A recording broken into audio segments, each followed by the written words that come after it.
अध्यक्ष महोदय, आपण नवीन सरकार आल्यानंतर जवळपास आजपर्यंत 1269 शेतकऱ्यांनी आत्महत्या केल्यात।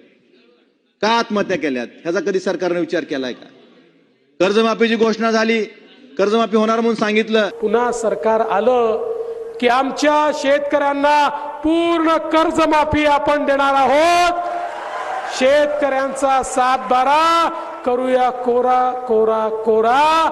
सन्माननीय मुख्यमंत्र्यांनी मध्यंतरी सांगितलं की कर्जमाफीला काही नियम असतात आणि योग्य वेळ।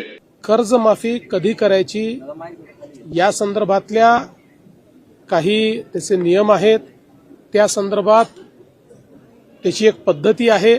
उचित वेळी योग्य वेळी हा निर्णय देखील राज्य सरकार निश्चितपणे घेईल। माझी सभागृहाच्या माध्यमातून सरकारला विनंती आहे की ही योग्य वेळ कोणती आणि नियम काय असतात हे महाराष्ट्रातील शेतकऱ्यांना एकदा कळू द्या। कारण कर्जमाफी आजपर्यंत थकबाकीदार शेतकऱ्यांना मिळत आली, त्यामुळे शेतकरी त्यांचं नवं जुनं करून चालू बाकीत यायचं थांबतात किंवा थकबाकीत राहिलं तरच आपल्याला कर्जमाफी मिळेल। अण्णा बरोबर आहे, करीतच नाहीत। कशामुळे करत नाहीत? कर्जमाफी मिळेल म्हणून।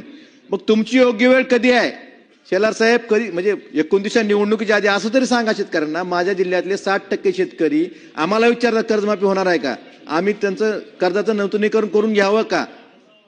त्यामुळे ह्या बाबतीत स्पष्टता येणं गरजेचं आहे। एक तर कधी करणार ही योग्य वेळ सांगा आणि नियमही सांगा। नियम आणि योग्य वेळ हे सरकारनं जाहीर करावं।